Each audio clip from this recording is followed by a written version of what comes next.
Advocate Desai, Dr. Gupte, fellow panelists, and the audience. Somehow I don't know either by design or default. Like Hindi movie, policeman always comes the last. When heroes have done all their heroics, you just come to announce that now the movie is ending. In most of the seminars, I have found myself to be at the closing end of the topic. Well, actually, talking about Nakshals and shift in Nakshalism, it's a very different kind of a subject. And I was told that you would like to know as to how the intelligence works and how intelligence had given some inputs into the Balakot and things like that, strategic shift and all that. So I will combine both and let's see how it goes. See, when we talk of strategic shift in India's response to Pakistan-sponsored terrorism, there are certain dates you have to consider very seriously. I would say the first date is 12th of March 1993, when the Mumbai bomb blast had taken place. This was the first time that so many people had died in terrorist incidents, although we had some intelligence inputs that this is going to happen. I'm going to tell you more about the intelligence than other aspects. There were intelligence inputs that something is likely to happen in Mumbai. There were indications that something is coming by the sea. In fact, without divulging much, I can tell you that subsequent interrogation of a very senior customs officer, his statement is recorded in 1993 case. He said, "Sahab, we are also patriots. We are also patriots. If we had known that there is RDX coming from Pakistan, we would have never allowed. We thought it is normal gold and watches." So this is what happens if all the agencies don't work together, if you don't act on the intelligence that is available with you, and if your security system is porous somewhere. It may be at one point or the other, but it definitely affects the overall security. But this was the first time that Pakistan's name got linked to a terrorist incident in India. Why so? Because, again, intelligence found out that Tiger Memon and his family had run away from Mumbai. They went to the Middle East. From the Middle East, they were given special visas to reach Pakistan. They were lodged there. How did we come to know that Dawood was in Pakistan? Again, intelligence. We got intercepts. Bhai talking to Sautia sitting in Nepal. Where was Bhai sitting? He was in Pakistan. We got these intercepts. These intercepts were played to the then Prime Minister, and that is what convinced everybody that it was Pakistan that was behind even these blasts. Although they were trying to depict as if this was a reaction to Babri Masjid demolition. So this is the first time we find that very clearly Pakistan was involved in a very big terrorist attack in India. The second important date is 9/11. Why is 9/11 so important? Actually, 9/11 happened in USA, not in India. But 9/11 is very important because it was after 9/11 incident that the world started accepting India's allegations, India's refrain about what Pakistan is doing, what fundamentalists are doing, what so-called Mujahideen, so-called Islamic jihadists are doing. Suddenly there was a flurry of various intelligence delegations coming to India, trying to know more and more about Muslim fundamentalism, knowing more and more about what kind of extreme tendencies they exhibit. I can name so many countries which were trying to come to India and learn from us as to how to deal with this problem. So here again you find that there was a shift in the whole world. A different attitude emerged in the world after 9/11 towards this problem which was brewing in our region. Till that day, all these problems were considered to be part of India-Pakistan bilateral rivalry. From this date onwards, it assumed international horizon, and people started accepting that this is a serious problem that has to be dealt with. The third important date is 26/11. 26/11 was remarkable in that it was planned in Pakistan. Special training was given to certain elements. They were transported by sea. They were armed. They were given a proper military plan to execute their task, which they did very successfully. And believe me, if Ombare had not taken so many bullets in his stomach, and if he had not caught Kasab, no one would have believed that this was something that was executed by Pakistan. Here was the live proof of what Pakistan had planned, and because of that, once again you could see that the whole world realized there's something very wrong happening in the state of Pakistan. Once again, I must mention, I should not forget to mention this, that there were indications that this kind of attack was to take place. In fact, those of you who have lived in Mumbai during that period would have remembered that there was special police bandobast deployed at Taj for a very long time, till their commercial officer complained that the presence of so many policemen is driving away the guests and tourists. This commercial motivation led to withdrawal of the police from Taj complex, and then what happened, the rest is history. I'm trying to say again and again something about intelligence because I've spent nearly 22 years in intelligence, and it hurts me when people say there's an intelligence failure somewhere. Most of the times, our intelligence agencies give an indication. You would have heard this phrase, intelligence has to be timely, it has to be actionable. But believe me, any piece of intelligence is actionable. Because unless you have examined that piece of intelligence, you can't really decide whether it is actionable or not. If you don't take any action and say that this is not intelligent or this is something I keep on getting every day, you are losing out on something very important.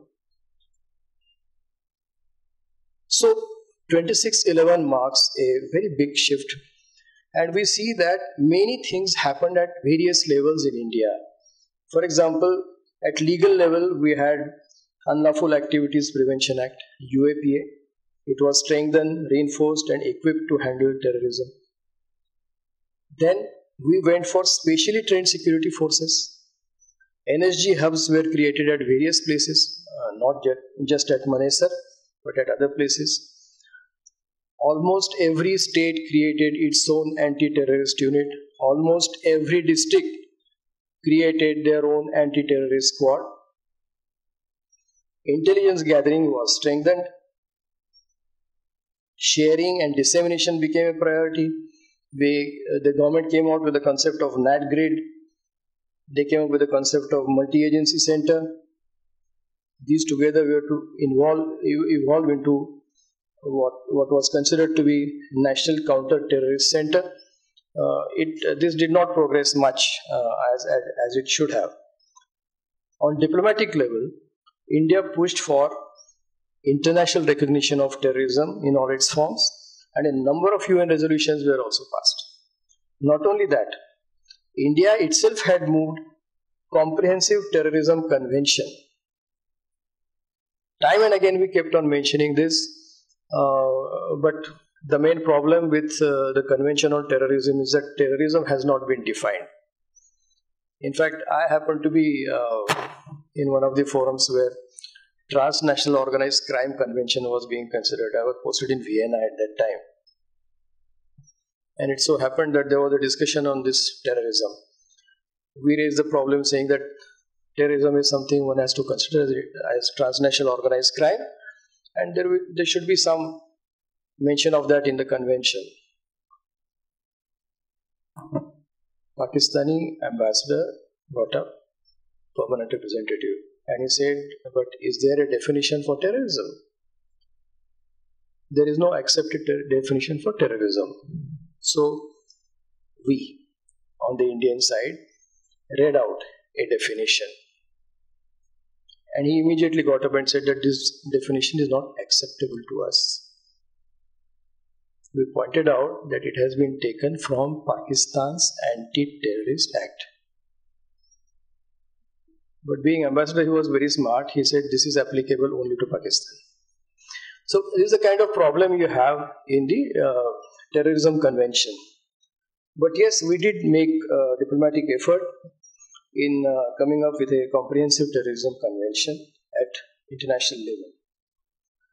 We also started moves towards targeting the terrorism finance, FATF, you will be aware of it. So various steps were taken, and I must mention that our Prime Minister is very much aware of the Convention on Terrorism, and he had raised it in his address to the 69th session of UN General Assembly in September 2014. So it's not as if we are not doing much at the international level. Now we come to the strategic shift. What is it that has really happened? And again, I'm talking only from the intelligence point of view. For the first time, we have in the government a person at a very high level who comes from intelligence background. So for the first time, the intelligence agencies have greater and more direct access to decision makers. Not only that, for the first time probably the intelligence agencies have access to a decision maker who is amenable to what is being given by intelligence.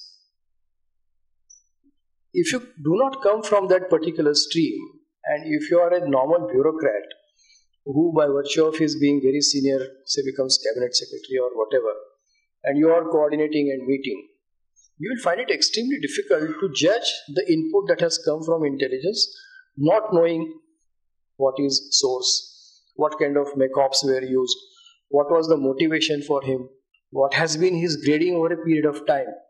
But when these matters go to a person who has dealt with intelligence all his life, he will be in a much better position to appreciate what kind of input has come to him, and maybe because of that we were in a better position to act on it.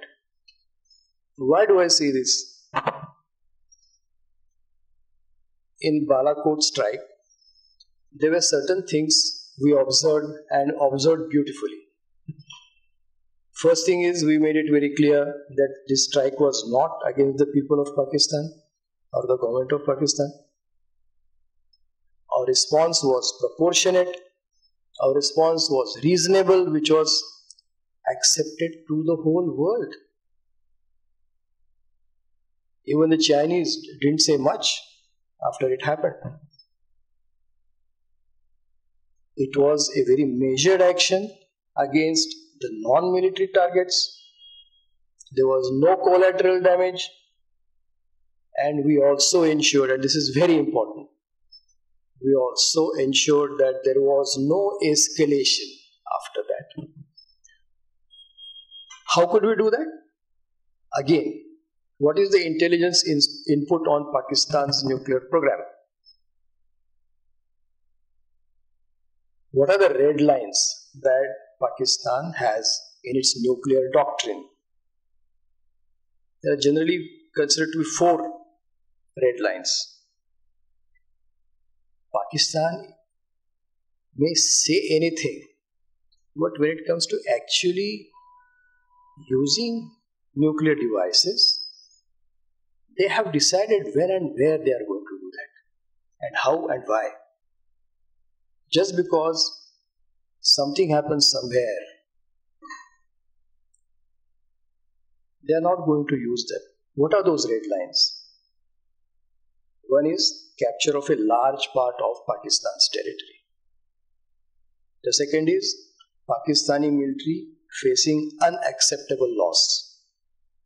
The third is India attempting economic strangulation of Pakistan. And the fourth is large-scale political destabilization. If you see what we did in Balakot, we were far away from crossing any of these red lines. See how a good intelligence inputs comes handy in an operation if you appreciate not only what the input indicates to you, but also the limitations that it imposes on you. So clearly, whatever we did not cross the escalation threshold. None of these red lines were crossed. And because of that, well, Pakistan was bound to react. It is in the nature of the beast, so to say, to react to whatever we do. I mean, the best example was, again, I happened to be in Vienna at that time. I was representing India in the International Atomic Energy Agency as alternate PR. We had our nuclear tests. If Pakistan had not followed up, they would have been in a tremendously advantageous position, where the whole world would have clamped down on India, both the camps, whether east or west, would have been an extremely difficult situation. But I think, again,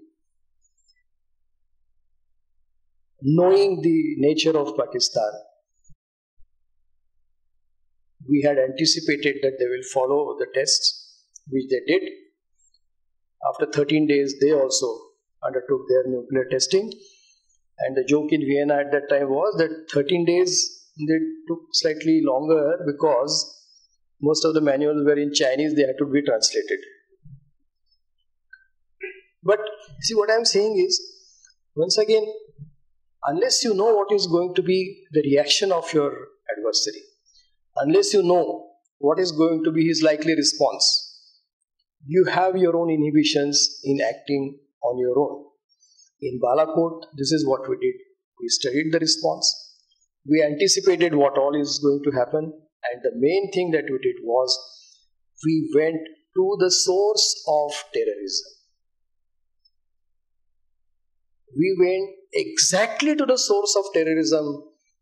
We hit the target which had claimed that it had conducted the attack in India. Now, Pakistan asking proof is a bit stupid, because in any jurisprudence anywhere in the world, confessional statement has its own value. If someone confesses that I have done it, you don't go to him and say, please give me proof that you have done it. So, I mean, it's very ridiculous on part of Pakistan even to argue. But well, that is how they have been. How the target was chosen. Now, there's a very detailed article in India Today, so I don't want to repeat what has been stated there. But normally, choosing target becomes extremely important, and that again is where intelligence plays immense amount of role. How do you choose a target? First, how do you decide a target? You don't decide one target. You give an option to the policymakers by giving them many targets and many ways of destroying that target. And then the priority is decided by the politician, by the person who is taking the decision. Intelligence already knew where Jaish camps were located. There were some 10 to 15 sites where Jaish was in operation. They chose one of the biggest, they chose one of the farthest, and they chose one of the least suspected places where they were going to attack. I mean, we decided on that. Why Balakot? People have talked of all kinds of things. Incidentally, I have served in our neighboring country, so I can tell you, Balakot is just about 185 kilometers away from Islamabad, Rawalpindi. Imagine the shock that Pakistanis would have got when they found that the Indian Air Force was in their air for 21 minutes. If they could bomb Balakot without getting detected and intercepted, another 15 minutes, they probably would have been over Islamabad and Rawalpindi.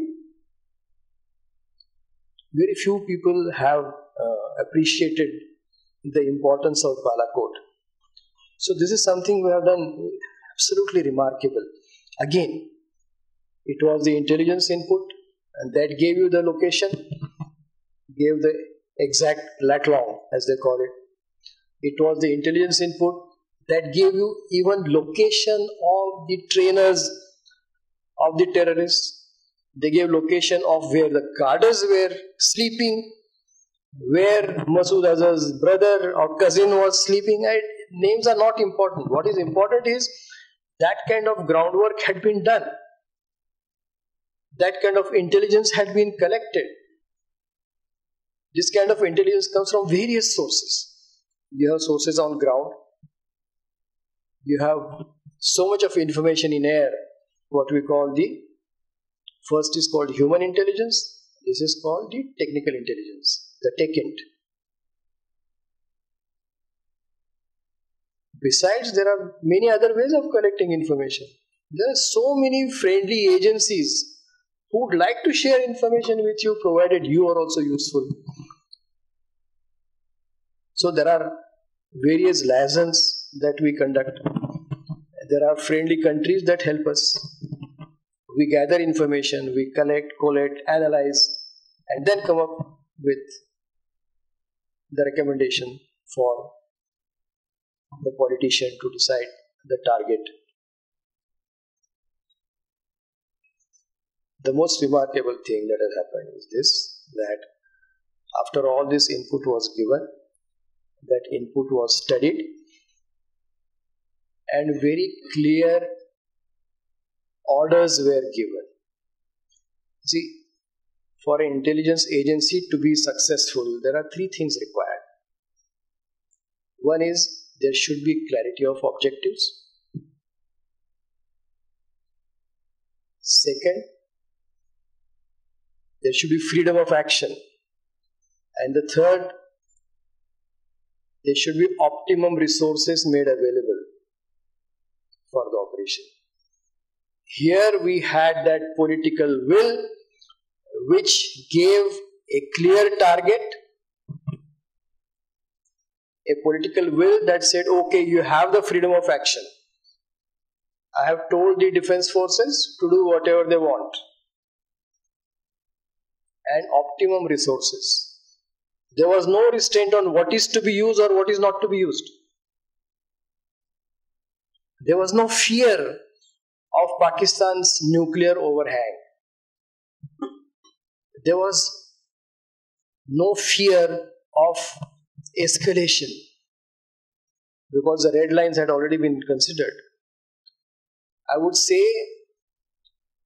for the first time, somebody risked his political career, not only his own, the political future of his party, not only that, probably even our own civilization was at stake. Because if things had gone wrong, just imagine what could have happened. But at the same time, there are different calculations. Don't underestimate either our intelligence agencies or our armed forces. Just remember what is Pakistan.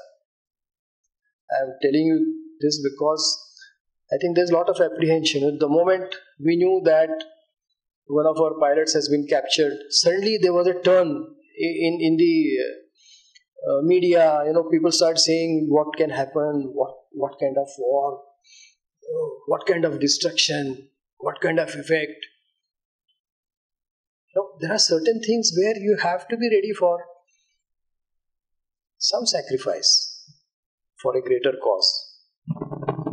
Pakistan at its widest is 350 kilometers. So don't have much apprehensions from a country which could be sliced into a few parts if necessary. Secondly, you're talking of the nukes. If you consider Amritsar and Lahore, what is the the distance between the two? From Wagah, Lahore is only 42 kilometers. We don't have to do anything. We don't have to cross any border.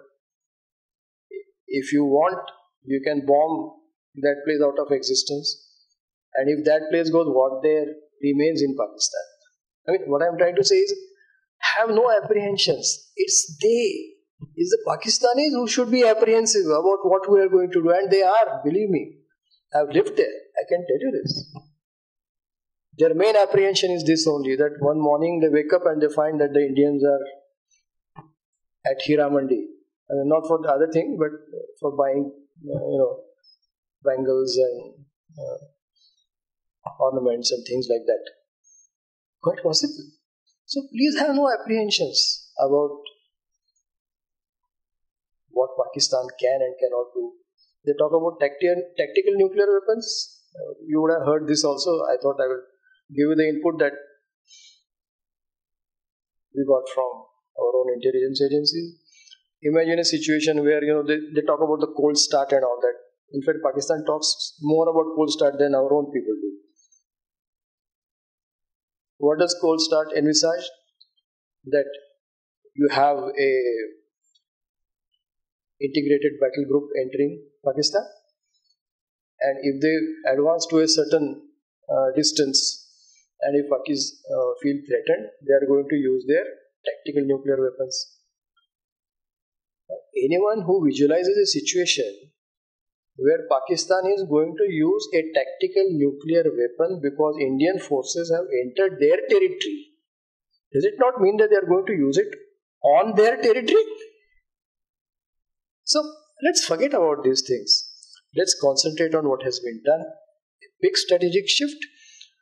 Basically, not in the wherewithals. The wherewithals were already there. Not in the capacity or capability. The capacity was there, the capability was also there. The only distinction that has come forth is the political will to take the risk and ensure that it does not boomerang. So for me, this is the biggest lesson of what has happened, and I must congratulate all those who were responsible in taking this decision and implementing it so beautifully.